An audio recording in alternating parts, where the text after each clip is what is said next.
지금 현 시점에서 딱 하나 지표만 참고를 하자면 저는 원달러 환율을 보자. 삼성전자, SK하이닉스 이러한 종목들은 오히려 물탈 수 있다. 기다리며 올라가는 그런 장이 아니라 지금은 선택과 집중. 시장에서 대박은 없던 것이 새로 생길 때 대박이 생겨요. 근데 지금 이런 것 같아요. 지금 아무리 주식이 좋다 해도 네. 시장 자체가 안 좋아지게 되면 다 의미 없는 거잖아요. 개별주들에 그렇죠. 대해서도. 지금 시장, 지금 오늘 좀 조정을 받아서 그런지 몰라도 지금 어차피 우리가 테이퍼링을 앞두고 있기 때문에 언젠가 한 번은 급락하지 않을까 이런 불안감이 마음속에 있잖아요. 네. 그런 것들 때문에 전반적인 이 주식시장 자체를 좀 불안하게 보는 분들, 그러니까 걱정하는 분들이 있단 말이죠. 주가가 더 많이 빠지지 않을까.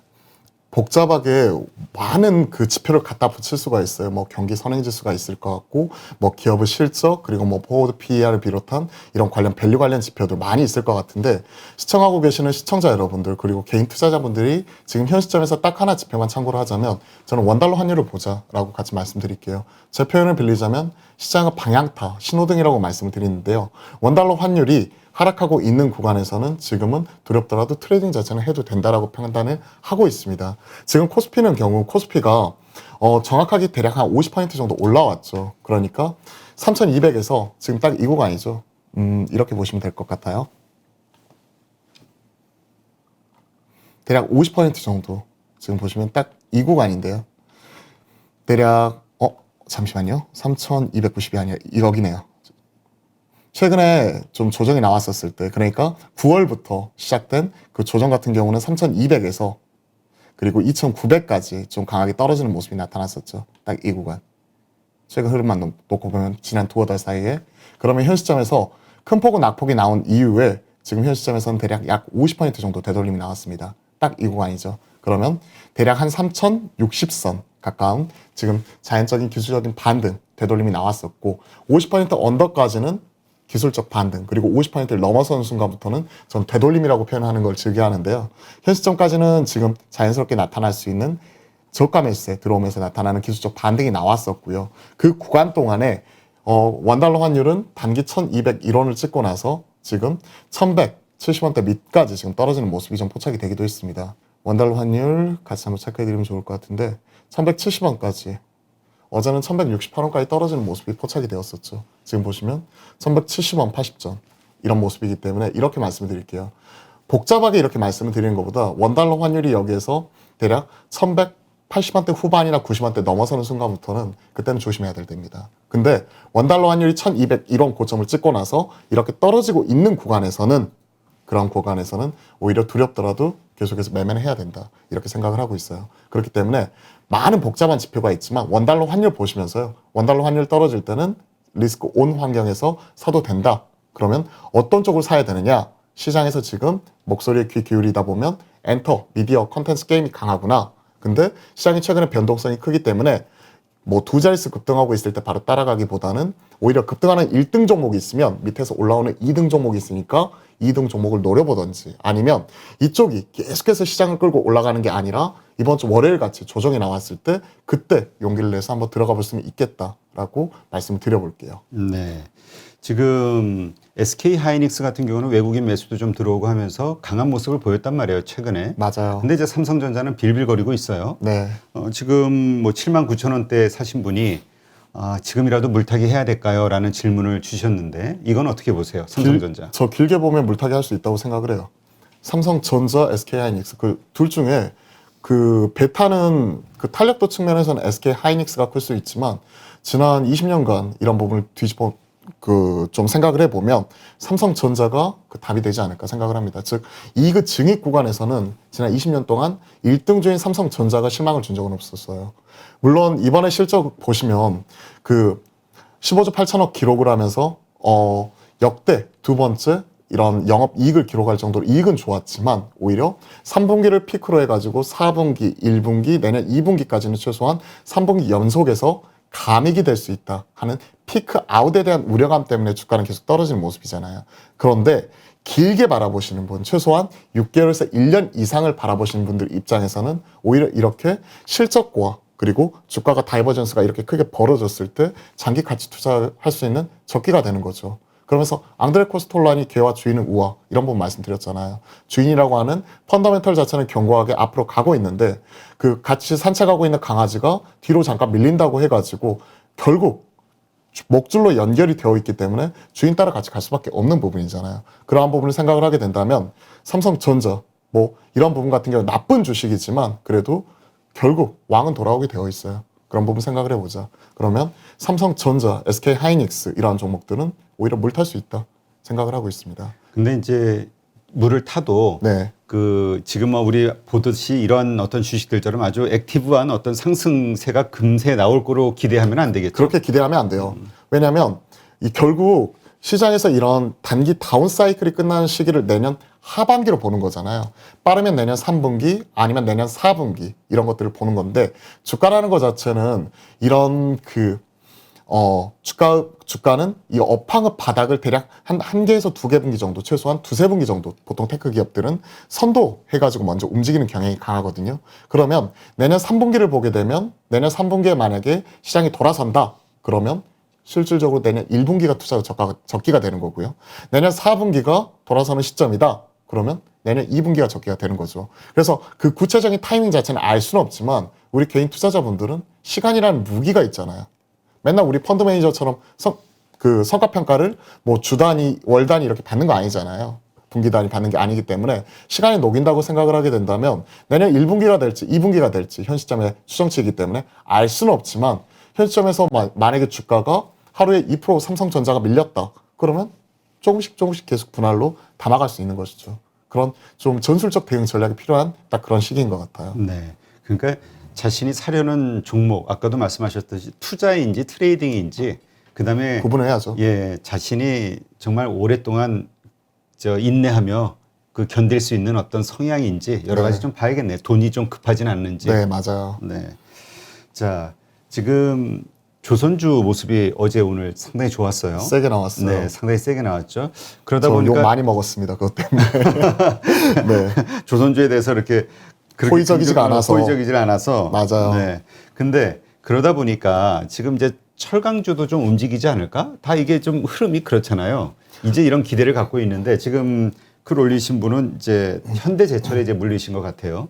일단 확실하게 좀 말씀드린 게 조선주에 대해서 제가 말씀을 드릴 때 질문 주셨던 분이 한국조선해양에 대해서 물어보셨기 때문에 저는 개인적으로 중간 지주회사인 한국조선해양에 관심이 없고 차라리 이쪽 관련해서는 현대중공업을 좋게 봅니다. 왜냐하면 11월 달에 MSCI 관련 이벤트가 있고 이게 끝나면 12월 달에는 코스피 200 관련된 저기 편입 이런 부분 관련 이슈가 있기 때문에 이와 관련해서 생각을 하게 된다면 당연히 인덱스 자금, 패시브 자금 유입이 기대가 될 수 있는 쪽을 생각을 하게 된다면 한국조선해양보다는 차라리 저는 현대중공업 이쪽으로 차라리 갈아타는 것 자체를 생각을 하겠습니다라고 말씀드렸고 조선업 전반적으로 보게 배웠을 때 아직까지 잘 모르겠습니다라고 말씀드렸죠. 근데 조선 쪽하고 철강 쪽하고 똑같은 경기 민감주이지만 차이는 있어요. 확실한 차이. 철강은 지금 3분기에 이번에 포스코도 3조 1천억 기록을 하면서 실적 자체가 큰 폭으로 올라간 이후에 피크 아웃의 논란의 중심에 놓여 있는 쪽이 바로 철강과 화학 같은 소재 업체라면 조선주 같은 경우는요 오히려 2분기에 대규모 빅베스가 나오면서 오히려 그동안에 많이 떨어졌었고 그동안에 받아놓은 친환경 선박 수주를 바탕으로 이제 올라갈 수 있는 바텀 아웃에 대한 얘기가 나오고 있는 거죠. 즉 피크 아웃이냐 바텀 아웃이냐 이런 부분에 따른 차이 때문에 지금 당장 돈을 많이 벌고 있는 기업이라도 피크아웃에 대한 우려감이 있는 철강 쪽이라든지 여타 관련된 기업들은 좀 상대적으로 좀 지지부진한 모습이 나타나고 있고 오늘 오히려 바텀아웃 얘기를 하면서 대규모 수주 얘기가 나오고 있는 선박 같은 경우에는 오히려 올라가는 모습 자체가 나타나고 있잖아요. 그렇기 때문에 확실히 그 시클리컬 경기 민감주 내에서도 온도차가 나타나고 있는 게 특징인 것 같아요. 그러면 포스코에 대해서 이런 부분 자체가 나타나고 말을 하고 있는데요. 실적만 보면 포스코 정말 좋아요. 3조 정말 1천억. 괜찮죠. 3조 1천억. 와, 이런 것들만 보면 실적만 보면 이런 종목 같은 경우를 장기 투자할 수 있겠다라고 당연히 생각을 할 수가 있을 것 같습니다. 보시면 실적이 보세요. 1분기에 1조 5천억, 그리고 2분기에 2조 2천억, 그리고 3분기에 얼마? 3조 1천억. 그리고 내년에도 이런 것들에 대해서 일부 감익은 나오지만 절대적인 레벨 단에서는 확실히 올라가는 모습이 나타납니다. 근데 주가는 왜 이럴까요? 개인적으로 아쉽죠. 개인적으로 참 아쉽죠. 이런 모습이 나타나는 게 결국 이런 것 같아요. 시장에서 자금이라는 것 자체도 한정이 되어 있고 최근에 작년처럼 동학개미군이 주도하면서 돌아가면 기다리면 올라가는 그런 장이 아니라 지금은 선택과 집중 이런 부분이 어느 때보다 중요한 시점에서 포스코나 지금 화학주나 이런 쪽에 지금 당장은 실적은 좋지만 향후 실적에 대한 불확실성 자체가 지금 반영이 되고 있는 초기 국면인 것 같아요. 중국의 소비 둔화, 성장률 둔화, 이에 따른 직격탄을 맞으면서 최근에 포스코도 이러한 모습인데 단기적인 흔들림은 있을 수가 있을 것 같아요. 이분은 비중이 어떻게 되는지 그리고 이와 관련지어서 평균 단가가 얼마인지 그리고 트레이딩으로 접근했는지 가치 투자로 접근했는지 그런 부분은 잘 모르겠습니다. 이미 올해 그 상반기까지만 하더라도 다 비슷한 모습을 보인다고 말씀드렸죠. 올해 뭐 5월, 6월까지는 이런 경기 민감주가 시장을 주도해 갑니다. 당시에 HMM 같은 경우에도 뭐 10배가 넘게 밑에서 작년부터 올라왔었죠. 그런 모습이 나타나다가 올 하반기 들어서는 그 주도권 자체를 오히려 코스닥을 성장주 쪽으로 넘겨주죠. 2차 전지 소재, 최근에는 이와 관련된 뭐 NFT, 가상자산, 이와 관련된 쪽으로 그러한 모습이 나타나고 있기 때문에 단기적인 이런 흔들림이나 이런 부분 같은 경우 감내를 하셔야 될 것 같아요. 마찬가지입니다. 포스코도 제가 감히 포스코를 평가시켰습니까? 그렇지만 주식 투자하는 입장에서 트레이더 입장에서 보았을 때 신규 접근은 지금은 좀 아닌 것 같고 물타기도 최소한 이런 하락하는 종목은 돌파가 나오기 전까지는 기다릴 것 같아요. 돌파라고 하면 여러분들이 보시는 60일선 제가 바라보는 여기 녹색선 있죠. 이런 부분이나 기존의 고점 33만 원선 넘어서기 전까지는 저는 물타기 하지 않을 것 같고요. 오히려 기존에 보유하고 계신 분이라면 차라리 길게 보면서 시간을 녹일 필요가 있겠다라고 말씀드릴 것 같아요. 제가 그냥 트레이딩 측면에서 개인적인 성향을 말씀드리면 파세요 이렇게 말씀드리면 너무 좀 거기에 대해서 욕을 너무 많이 먹어서 저도 몸살리는 게 없잖아 있기도 한데 확실하게 구분 지을 수 있는 기준은 시간적 여유가 있다면 돈을 실제 버는 기업이냐 아니면 물리더라도 단순히 테마성으로 접근해서 단기적으로 많이 물렸던 기업이냐 그런 것들 차이를 구분하게 된다면 돈을 많이 버는 기업 전자에 속하기 때문에 포스코는 한번 시간에 녹여보도록 하겠습니다. 그러면 가지고 계신 분들 입장 홀딩 그리고 물타는 시점 이 부분 자체는 최소한 기존의 고점 33,000원 이런 부분이 넘어섰을 때 그때 이후에서야 물을 탈 수 있으니까 저희 815 모니터 계속 시청하시면서 댓글 항상 올려주시고 관심 가져주십시오. 네. 그러니까 이게 참 보면은요. 그 최악일 때 그러니까 정말 여러 가지로 그 의견이 부정적일 때 그때가 매수의 기회라는 생각이 자꾸 드는 게 SK 하이닉스 같은 경우도 한참 막 끝없이 빠질 때 네. 증권사에서 또 마침 그 주가 그 하향 리포트가 딱 나왔잖아요. 그게 시점으로 해가지고 쭉 저 반등을 해왔잖아요. 지금. 네, 올해 10월 달 대비해서 보면 10월 그러니까 10월 중순 그러니까 바닥을 찍을 때 9만 원 초반까지 떨어졌다가 지금 10만 원 초반이니까 약 10% 정도 이렇게 지수는 올라온 거죠. 그리고 사실 이와 관련되어서 이런 그 목표가 하향 리포트는 이때 나온 게 아니라요. 뭐 이때서부터 나오기 시작을 했었죠. 쏟아졌었죠. 8월 초 중순. 그러면서 이때 외국계를 중심으로 이런 그 매도 리포트, 피크아웃 논란 이런 부분이 나오면서 시장에서 좀 민감하게 반응을 했었고 삼성전자도 8만 원 선을 무너뜨리면서 이때 넘어왔던 게 내려왔던 게 8월 초입니다. 8월 초 중순 넘어가는 시점. 그러다가 지금은 이렇게 올라오게 된 거는 지금 현 시점에서 지수가 2,900을 찍고 지금 3,050선까지 근처까지 지금 올라오면서 일정 부분의 되돌림이 나오는 과정에서 나타나는 자연스러운 그 반등이라고 생각을 해요. 그렇기 때문에 지금 시장에서 주도가 SK 하이닉스 같은 반도체 기업은 아니기 때문에 관련된 종목들도 지금은 코스닥에서는 흔들리고는 있지만 이런 것 같아요. 길게 바라보신 분들 그런 분들 입장이시라면 오히려 좀 안 좋은 얘기가 계속해서 쏟아질 때 그럴 때가 초기에 빨리 팔고 나와서 트레이딩을 하든지 그걸 놓치셨으면 그냥 시간에 녹이시면서 돈 잘 벌고 있는 이런 기업 같은 경우에는 오히려 좀 기다려볼 필요가 있겠다. 이렇게 말씀드리고 타이밍 잡기 어렵다고 말씀드렸잖아요. 내년 1분기가 될지 2분기가 바닥이 될지 그런 것들은 알 수는 없지만 본인만의 기준을 딱 정하셔서 이런 종목들은 장기 분할 매수하겠다. 즉 하루에 나는 2% 이상 떨어지면 내가 전체 채우고 싶은 물량의 5%씩 사겠다. 뭐 이런 관점에서 좀 길게 보고 접근하시는 게 좋을 것 같습니다. 네. 게임주도 한참 뭐 중국 이슈로 빠지고 그다음에 맞아요. 뭐 이러저러한 것으로 아주 바닥을 치고 있을 때 더 이상 비전이 없다고 생각했는데 지금 엉뚱하게 또 NFC 뭐 NFT. 메타버스가 붙으면서 지금 또 엄청나게 치고 있고 네. 그래서 참 우리가 그 지난번에도 그 철강주 같은 경우도 피크아웃 했는데 올랐잖아요. 네. 그 걱정했었는데 2분기 실적 가지고. 그러니까 계속 돌고 도는 것 같아요. 예. 이런 것들. 그래서 이게 보니까 좀 흐름이 계속 같은 역사가 반복이 되는 거 아닌가. 그래서 이제 중요한 거는 내가 중심을 딱 잡고 지금 재미없어도 그 내 순서가 올 때까지 기다릴 줄 아는 어떤 그런 배짱, 인내 이런 것도 좀 필요하지 않을까 이런 생각이 들어요. 그렇죠. 배짱 인내가 필요한데 잘못 인내하게 되었을 경우에는 원치 않은 가치 투자가 되어가지고 한 10년 내내 떨어지는 경우도 많이 있었잖아요. 예를 들어서 뭐 한국전력을 한 20, 30년 전에 사셨는데 그때 가격까지 오지도 못했다. 그리고 두산중공업도 올해 들어서 이제 원전, 두슬라 이런 얘기가 나오면서 많이 올라간 것이지 한 10년 동안 안 좋았잖아요. 10년 넘게. 그리고 현대차 같은 경우에도 주목받기 전까지 한 10년 내내 안 좋았잖아요. 그런 것들을 생각을 하게 되면 그걸 나누게 되는 가장 중요한 기준점은 결국 현 시점에서 돈을 잘 벌고 있느냐, 그런 것들인 것 같고요. 특히 대형주단은 그래요. 그런 것 같고, 중소형주단에서 만약에 그렇게 물려 계신 분 입장에서는 이게 시장이 되게 변덕스러워가지고 이런 테마라든지 이런 것들도 계속 새로운 것들이 나오고 돌고 도는데 몇 년 동안 물려 있었더니 생각지도 못하게 정치 테마 바람이 불어가지고 한 달 사이에 한 두세 배 올라서 팔고 나왔다더라 하신 분도 전 되게 많이 봤거든요. 그런 것들을 생각을 하게 된다면 내 차례가 올 때까지 기다려야 된다. 다만 내 차례가 올 때까지 기다리는 과정에서 갑자기 이 친구가 거래 정지되든가 상장 폐지되든가 그러면 안 되잖아요. 그렇죠. 그러면 최소한 이 기업이 돈을 벌고 있는 기업인지 올바르게 사업을 하고 있는 기업인지,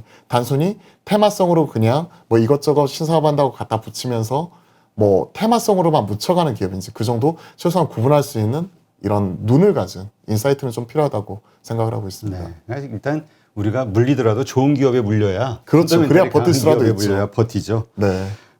그런 차원에서 이제 낙폭과대주 네. 아주 그 대표적이었죠. 게임주에 이어서 그 LG 생활건강, 그다음에 저 뭐죠? 아모레퍼시픽. 이쪽 부분을 한번 좀 봐주시죠. 이쪽은 저는 지금도 좀 안 좋게 생각을 해요. 오늘 LG 생활건강이 빠진 거 보면서 참, 제가 일전에 한번 말씀드렸는지 모르겠지만 화장품 관련해서 아모레퍼시픽 관련 리포트를 보았다. 그와 관련돼서 아모레치와 아모레퍼시픽 리포트가, 이게 아모레퍼시픽의 경우에는 길고 긴 터널 리포트 제목이었어요. 그리고 아모레치는 매수 유인이 없다, 이런 리포트였거든요. 한 달 전에 봤어요. 그리고 나서 추가적으로 떨어졌었고, LG 생활건강 오늘 리포트 나왔었고 관련 실적이 나왔죠. 실적 이런 거 보았더니 프리미엄 브랜드 후 면세점 매출 자체가 좀 많이 빠졌다. 그리고 제목만 보더라도 그게 느껴져요. 지금 보면 한번 제목 같은 경우를 뉴스를 한번 보시면요, 오늘 앞서서도 저도 이런 거 봤는데 리포트 브리핑 여기 3분기 이런 것들 나와 있잖아요. 보시면 비우호적 외부 환경 영향, 이름만 보더라도 우호적 외부 환경 영향, 그리고 이변 없던 3분기, 이변 없을 4분기. 그러니까 3분기도 안 좋았지만 4분기도 안 좋았고, 진짜 냉정하네. 냉정하죠. 그리고 보시면 3분기 우려했던 중국 성장률 둔화. 아까 소비주 말하면서 이제 성장률, 아까 이런 철강 중국 성장률 둔화도 말씀드렸었잖아요. 피크아웃 얘기하면서. 보시면 다 똑같아요. 브랜드 경쟁력은 훼손이 되지 않았지만 지금 3분기 실적은 안 좋았고 4분기 실적도 안 좋고 내년도 전망치도 낮아지니까 목표가를 하향 조정하겠다. 아니면 목표가 자체는 그대로 유지하더라도 투자 의견 자체를 매수해서 홀드로 바꾸겠다. 이런 내용이거든요.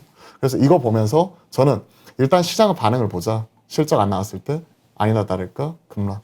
그러면 이런 것들 추세에 역행하면 안 되죠. 트레이딩 하시는 분들. 그러니까 많이 빠졌다고 지금 사면 안 될 것 같고. 그리고 기존에 보유하고 계신 분들이라면 트레이딩 접근이라면 좀 지금이라도 좀 빨리 파는 게 좋을 것 같고요. 아예 장기 투자 하시는 분들 입장에서는 차석형 매직을 기다리면서 LG 생활건강은 좀 제 편을 빌리자면 개겨볼 수 있을 것 같아요. 이쪽 같은 경우는. 장기 투자자 입장이라면은 지금 팔 이유가 있을까요? 지금 팔 이유가 없어요. 지금 현 시점이라면. 이게 월봉이잖아요. 이렇게 성장하는 기업이에요. 장기 투자. 어쨌든 차석형 매직. 지금 저기 무슨 선이죠? 월봉이고 녹색? 여기 녹색이 월봉상 55 이평. 그러니까 61선, 60 61선. 월선 생각하시면 됩니다. 60 월선 거의. 보면 이제까지 그 히스토리를 보면은 저 정도가 최저점으로 이해하면 되겠네요. 그동안에 저점 선에 계속해서 닿는. 좀 보통 이제 이 정도 근처까지 오면 계속해서 튀는 모습이 같이 나타났었죠. 그렇죠. 그러니까 지금이 최악처럼 느껴지고 있어가지고 지금 막 물을 타자라고 자신감 있게 말씀드릴 수는 없지만 장기 가치 투자하시는 분들 입장에서는 차석형 매직을 기다리면서 좀 개겨볼 수 있는, 버텨볼 수 있는 딱 그런 시기라고 생각을 하고 있고요.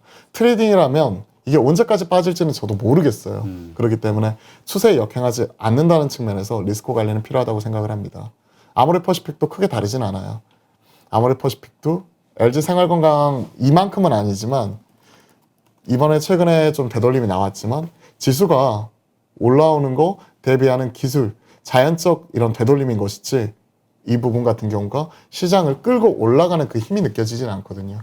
그런 것들 생각을 해보면 그냥 가지고 계신 분들이 영역인 것 같고 오히려 지금은 물탈 때도 아닌 것 같아요. 보시면 이런 그 추세선 하방 계속해서 밑으로 향하고 있죠. 그러면서 이 녹색선 옆에 나와 있는 이런 상황이기 때문에 최소한 20만 원 선 안착이라도 나와봐야 그때 가서 바닥 탈출론에서 물을 타든지 말든지 그런 것도 고민할 것 같습니다.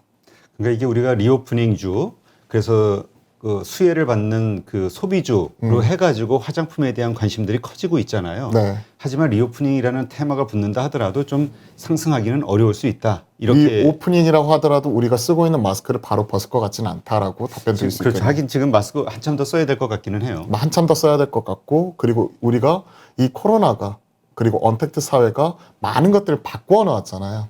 거기에서 이제 승자된 기업이 있을 것이고 그 과정에서 좀 많이 경쟁력을 잃어버린 기업이 있을 것이고 보았었을 때 화장품은 오히려 후자에 안타깝지만 속하는 것 아닌가 하는 생각을 가지고 있습니다. 우리 프리미엄 브랜드 뭐 이런 설화스나 후 뭐 이런 프리미엄 브랜드가 오히려 좀 우리가 숨죽이고 있을 때 중국을 로컬이 큰 폭으로 약진을 해버렸거든요. 그래서 광고주 매출이나 이런 쪽을 보더라도 그동안에 우리가 1위부터 10위권 그리고 최상위권인 1위부터 5위권 안에 이런 프리미엄 브랜드가 차지하는 게 아니라 오히려 중국 로컬 브랜드가 그 빈자리를 다 차지하고 들어갔다는 거죠. 그렇게 본다면 차라리 이런 대규 브랜드 이미지를 가지고 있는 브랜드샵보다는 오히려 OEM, ODM 쪽에서 좀 기회 요인을 찾아보게 된다면 중국 쪽 성장률 둔화 때문에 코스맥스가 움츠러들고 있는데 오히려 코스맥스 같은 경우에는 중국 로컬 쪽 온라인 브랜드 그리고 지금 MZ세대에 많이 먹히는 좀 이런 트렌디한 이런 쪽 자체를 생산할 수 있는 기업이기 때문에 장기로 놓고 보면 저는 아모레퍼시픽 살래, 코스맥스 살래 하면 그냥 코스맥스 쪽 손을 들어주고 싶어요. 네. 그러니까 너무 우리가 그 개별 주식의 어떤 그 환경 이것도 좀 우리가 생각을 하면서 트레이딩이 됐든 뭐가 됐든 그 단타를 하더라도 큰 그림화에서의 이 뭐라 그럴까 흐름 이건 네. 일단 보고 해야겠네요. 그렇죠. 그런 흐름 자체를 봐야 되고 시장에서 대박은 없던 것이 새로 생길 때 대박이 생겨요. 그러니까 시장에서 안타깝지만 코로나19로 인해서 지금 뭐 자영업자분들이라든지 되게 힘드신 분들도 있지만 코로나19로 돈을 많이 벌고 있는 기업들 있잖아요. 플랫폼 관련 기업들. 네이버나 카카오 한 단계 더 업그레이드가 되었고 그리고 여타 언택트 관련 기업이 되었던 아니면 최근에 나타나고 있는 뭐 NFT라든지 이런 쪽 같은 경우도 블록체인이 되었던 이런 쪽도 결국 코로나19가 결국 가속화시킨 사회 분위기, 트렌드를 타고 지금 시장에서 반응이 나오고 있는 쪽이라고 생각을 합니다. 네. 가상자산 그리고 가상환경. 왜? 일상과 오랫동안 격리되어 있고 떨어져 있다 보니까 젊은 세대들을 중심으로는 이런 가상환경하에 열광할 수밖에 없는 것이죠. 미국에서는 로블록스가 그러했고 국내에서는 사실 90%가 해외 쪽이기 때문에 국내 기업 중에서는 제페토가 그래했고 그런 부분 같은 걸 계속 고민해야죠. 추억성에 묻혀뒀던 싸이월드도 돌아오고 있고. 네.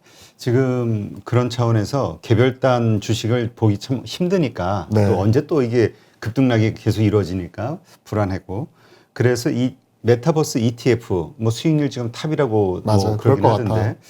이거를 사면 어떻겠냐 이런 질문도 있어요. 가상자산 ETF도 그렇고 메타버스 ETF도 그렇고 최근에는 관련된 시대적 변화 이런 트렌디한 투자 이런 쪽 같은 경우가 시장에서는 잘 먹힐 때는 먹히지만 만약에 장기적으로 이렇게 ETF를 사시는 분들 주식처럼 사고 팔고 하시는 분들 입장에서는 지금 들어갈 수 있다고 생각을 합니다. 근데 펀드도 그렇고요. 그리고 이런 장기적인 이런 ETF 이런 투자 같은 경우도 보면 지금 한창 잘 나간다고 이렇게 했었을 때 장기적인 관점에서 들어가면 득보다 실이 항상 컸어요. 그렇기 때문에 펀드 투자도 이런 거죠. 지금 수익률이 제일 좋은 1년간, 3년간 수익률이 제일 좋은 쪽 골라서 들어갔더니 나는 계속 손실만 나더라 하시는 분들이 많아요. 오히려 거꾸로 뒤집어 놓고 생각을 해봐야 돼요. 오히려 수익률이 계속 안 좋은 쪽 이런 쪽 같은 경우 이런 부분을 좀 생각을 해보게 된다면 오히려 지금 이쪽 관련해서 ETF 뭐 예를 들어서 15일 뭐 한 달 혹은 2달, 3달 바라보면서 투자하는 것 자체는 오케이. 근데 앞으로 뭐 1년, 2년을 바라보면서 지금 계속해서 올라가고 있을 때 투자하는 것보다 그 타이밍 자체가 오히려 메타버스가 좀 잠잠해질 때 그때 가서 이제 투자하는 것 자체가 가격적인 측면에서 타이밍 잡는 측면에서 좀 더 유리하지 않을까 생각합니다. 네. 하여튼 잘 참고하시고요.